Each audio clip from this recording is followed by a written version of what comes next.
This changes everything for the New York Jets, as after Garrett Wilson signed a contract extension that many fans are waiting for to get done, now it is confirmed that the Jets are doing what fans have been wanting for a very long time, and this is absolutely perfect for the team in the long run, as the Jets are about to look a lot better and more like an actually professional football team, which is something that, we've wanted for a good 40 million years at this point, and we're going to break all that down. What's up, guys? Welcome back to Jets Digest. It's Chris and Matt here.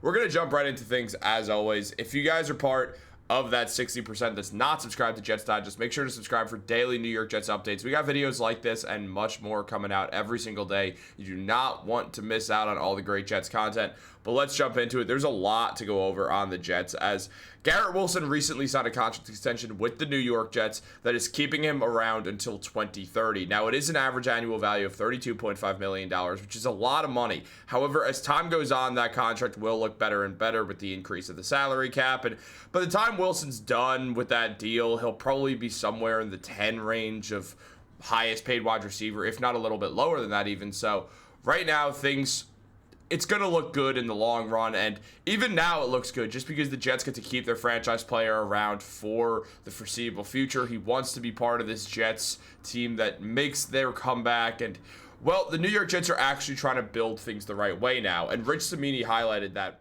recently as he mentioned about the Wilson extension, that it's a proactive move by the new regime, which marks a departure from past practice. In the past, the organization was known to drag its feet with high-profile players, sometimes leading to its acrimony. This is a clear message that it wants to build with young, homegrown players, and that it considers Wilson a foundational player. Now, the trick is finding a franchise quarterback he can grow with. Justin Fields gets the first crack at it, and if he doesn't work out, the Jets will have a $32 million receiver and a new quarterback in 2026. So, Matt, a lot of this is going to end up coming down to what can Justin Fields end up doing with this Jets team. Is he going to be able to break out and become that guy that Jets fans are hoping can grow into their franchise quarterback and has this great rapport with Garrett Wilson, who just got paid a ton of money? There's a lot of questions that need to be asked about the New York Jets. I mean, when we look at all the odds everywhere, it's 5.5 over under. Projected to win the AFC East is a plus 1,600. I need you to duck for a second for purposes of seeing some odds. So I need you to lower your head for a second. There we go. And the odds to win the Super Bowl are plus 20,000. So the New York Jets obviously not expected to do much this season, and the majority of what's going to happen will rely on if Justin Fields can be a competent quarterback or not. Absolutely. If anyone watching this video was expecting the Jets to win the Super Bowl or beat the Bills out for the AFC East, then I'm not sure what you've been watching. But this report talked about how this is a proactive move, and many people might be looking and saying they waited till July to get this done. How is this a proactive move? This is a proactive move because Garrett Wilson has been in the NFL for 3 seasons. Usually, the star wide receiver gets paid after their 4th season in the NFL, going into that 5th year of their contract. If they're a first-round pick, they get a 4-year contract plus a team option. Garrett Wilson, or usually the first-round picks are going into that 5th year before they get signed. But the New York Jets this time, as this article noted, not usually how they do it. They decide to go out and make sure he got signed earlier rather than later. We know these young wide receivers, the new guys to get paid, the number only goes up as the salary cap rises. The way salary cap works is it is a percentage of how much the NFL makes. So as the NFL makes more money, the salary cap raises. And as the salary cap raises, the players go, we want to make more money. The top guy keeps wanting to outperform or get paid more than the last highest guy to get paid. And you said that in 2030, Garrett Wilson is probably going to be outside the top 10 in average annual value. You're absolutely right, because we're looking at even the guys right now who are going to have to get paid between now and then. We look at Malik Neighbors, Brian Thomas Jr.,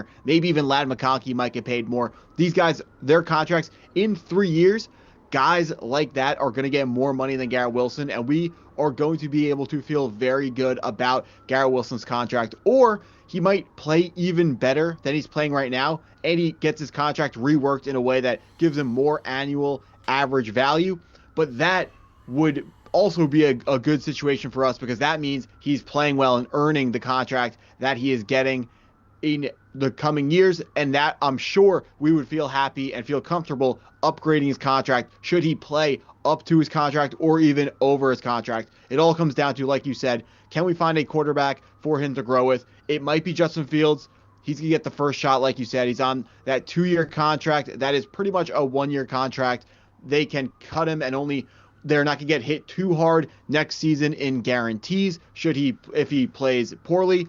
If he plays well, again, he probably won't play next year under that contract. He would probably be looking for an extension with which the New York Jets would be excited to give him, because if we can sign if we can sign Justin Fields, that would give us an extra first-round pick to play with next year.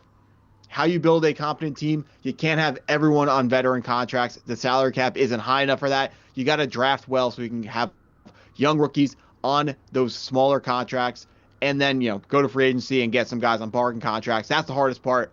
Most importantly, we got to find out whoever this quarterback is going to be, whether it will be Justin Fields or someone else going forwards. Yeah, that's really the main thing right now is what is going to happen in the future. Is it going to be Justin Fields, and how do you go about finding one if it's not? I mean, Fields last season threw 1,106 yards during his time that he actually was on the field before getting replaced by Russell Wilson. He threw for 5 touchdowns as well. The rushing numbers weren't what they usually were, but it's one of those situations where we know he can rush the football just fine. He's on a team that very much with this Jets team is going to be rushing the ball a lot, and he's going to be a huge part of that. So he'll be one of the main guys, one of the main catalysts rushing the ball along with Breece Hall, imagining that he does not get traded, and then as well as Braylon Allen and Isaiah Davis. This is going to be a run-heavy team where when there is that passing game being worked, Garrett Wilson is going to get an abundance of targets. It would not at all be shocking to see Garrett Wilson lead the NFL in targets this year, just because the Jets receiving core is not great. Right now it looks like Josh Reynolds is going to be our wide receiver too, so this really gives Garrett Wilson the chance to get a ton of touches and get a ton of targets, I should say, and really just continue to grow as a player with this deal. I mean, I love the Jets are just doing things the right way for the first time. They're not trying to artificially build a team. They're really building internally, and then we'll go external once there's some things working out. And they're obviously, you're always going to get some external pieces. For instance, Justin Fields, Brandon Stevens, Andre Sisco, but none of these guys are on contracts that scream they're certain to be long-term Jets as well. So if this doesn't work, they'll be able to sort of reset in a year or two from now as well without having to do like some big rebuild. But you can really just replace some of these guys pretty quickly. The Jets front office always seems to be looking like they want to take the easy way out when it comes to finding a competent roster. They don't want to build from the ground up. They just want to trade for guys.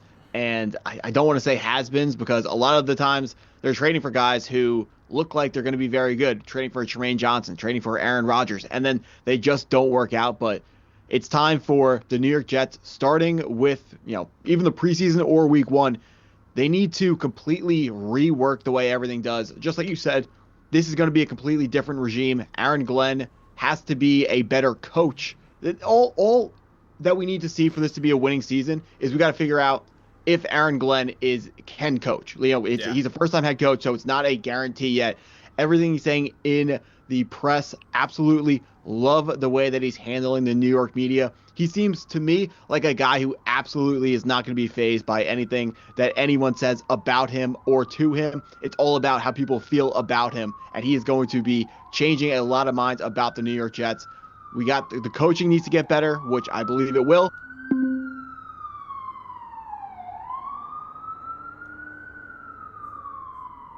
Owner, that doesn't mean he knows what's going on. Yeah, I mean, that's the thing. It's effectively, we need to see Glenn coach. We need to see that Darren Mougey could do his job. We need to see that Woody Johnson could stay out of the way. And if all those things happen, things could start to really look up for the Jets. Guys, what do you think? Let us know in the comments down below. Like this video, subscribe, turn on post notifications. Have a great day. Go Jets.